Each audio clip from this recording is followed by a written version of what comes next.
बिस्मिल्लाहिर्रहमानिर्रहीम अस्सलामु अलैकुम वरहमतुल्लाहि वबरकातुहू। दोस्तों आप लोगों का इस्तकबाल, खुश आमदीद, वेलकम। दोस्तों ये है दशरथ चारा जो हमारे बकरियों को दे रहे हैं।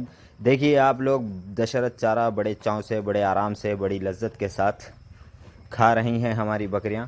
तो दशरथ चारा तो इसका बहुत शोर व शोर के साथ, ज़ोर व शोर के साथ है ना, बहुत ही एडवर्टाइज है दशरथ चारा का यूट्यूब पर। और बहुत सारे फार्मर है ना, इसको लगाना भी बड़ा इंटरेस्टिंग और फ़ायदेमंद सोचते हैं।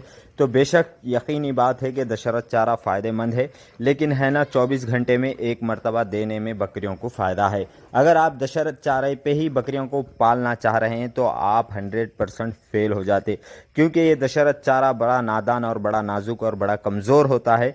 यानी कि बारीक पत्तों की, बारीक डगालियों, बारीक फाटियों का रहता है, जिसकी वजह से बकरियों को मोशंस होने के, काफ़ी हद तक बेइंतहा होने के, थोड़े बहुत मोशंस होने के नहीं, जिस ऐसे मोशन जो पिचकारियाँ मारते ना, वैसे मोशंस होने के बहुत सारे चांसेस रहते। चांसेस क्या, होते ही है ये चारे से मोशंस।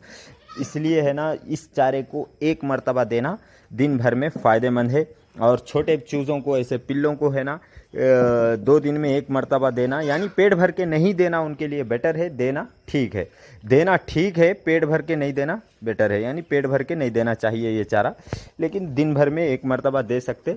उसके अलावा भी उनके लिए चारा रख सकते। बकरियों को हम सुबह से सूखा चारा, दाना वगैरह दिए। अब इस टाइम पे है ना इनको हरा चारा दिए, यानी इस हरे चारे में दशरथ चारा दिए। तो हमारी बकरियां काफ़ी हद तक आराम हो चुकी है और ये चारा खाकर और आराम हो जाएगी। तो अब आराम होने के बाद फिर इसके बाद हम रात के टाइम पे इनको सूखा चारा डाल देंगे। तो दशरथ चारा आप लोग भी लगा सकते। 3 से 4 महीने में ये आ जाता और है ना सालों साल चलता। यानी कि अगर इसका दूर दूर अगर इसका डिस्टेंस रखेंगे तो काफ़ी हद तक चलेगा। अगर करीब करीब डिस्टेंस रहेगा तो सालों साल नहीं चलेगा, यानी कम साल चलेगा, चलेगा मगर कम साल चलेगा। और डिस्टेंस अगर दूर रहेंगे तो ज़्यादा उभर के आएगा ये चारा, यानी ज़्यादा फैलेगा, ज़्यादा और चारा मिलेगा।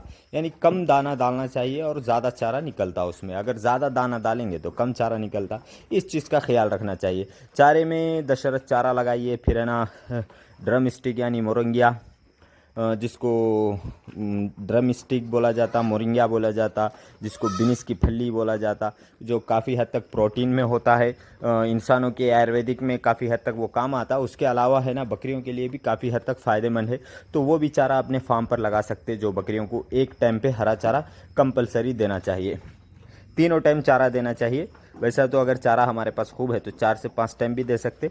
चारे का एक चीज़ का ख्याल रखना चाहिए चारे में, कि बकरियों को चारा जब कभी भी दे रहे तो चारा कम मकदार में डालना चाहिए। यानी कि जैसा जैसा चारा ख़त्म होगा वैसा चारा डालेंगे। अगर चारा आप ज़्यादा मकदार में डालेंगे तो वो थोड़ा खाएंगे, छोड़ देंगे, उसके बाद है ना चारे का नुकसान होगा। तो इसलिए है ना चारा कम कम मकदार में डालना चाहिए। एक 3 टाइम 4 टाइम डालना चाहिए। सुबह में एक नाश्ता इनको दाने का करा देना चाहिए। उसके बाद है ना सूखा चारा, या तो फिर है ना दोपहर में हरा चारा, या तो फिर शाम में हरा चारा। सूखे चारे में 2 किस्म का होना चाहिए चारा, जैसा कि तुअर का भूसा, फली का काड़, या तो फिर है ना चने का भूसा। ये चारों का है ना उसमें स्वाद रखना चाहिए। दानों में, सूखे चारे में और है ना थोड़ा सा है ना दाने वगैरह का जो चुन्नी वगैरह पाउडर वगैरह आता, उसमें गुड़ का पानी, नमक का पानी मिक्स कर लेके, दाने का पाउडर मिक्स कर लेके सूखे चारे में मिक्स करके दे देना चाहिए, जिससे बकरियां बड़े चाव से, बड़े आराम से, बड़ी लज्जत के साथ, बड़ी राहत के साथ खा लेती। और उससे उसको ताकत भी मिल जाती, दाना उसके पेट में जाने की वजह से, और बकरियों का पेट भी भर जाता। तो ये चीज़ का ख्याल रखना चाहिए चारे में। तो एक तरीके से, एक तरतीब से अगर चारा देंगे तो काफ़ी हद तक फ़ायदेमंद होगा। तो दशरथ चारा के ताल्लुक से मैं बता रहा था, दशरथ चारा लगाना चाहिए। तो बकरियों को एक टाइम ये भी देना चाहिए। हरा चारा अच्छा खासा है, लेकिन ज़्यादा मकदार में देंगे तो काफ़ी हद तक मोशंस हो जाएंगे बकरियों को। लैटरिन ऐसे लगेंगे कि मोशंस ऐसे लगेंगे, पिचकारियाँ के पिचकारियाँ मारेंगे। तो ये थी मुख्तसर सी जानकारी, आप लोगों को बताना बेहद ज़रूरी समझा। अगर हमारा वीडियो अच्छा लगा तो लाइक कीजिए, अगर ज़रूरतमंद दोस्तों तक शेयर कीजिए, और अगर हमारे चैनल में शामिल होना चाहते हो तो सब्सक्राइब कीजिए और बेल आइकन को क्लिक कीजिए। इजाज़त दीजिए, अल्लाह हाफिज़, जय हिंद।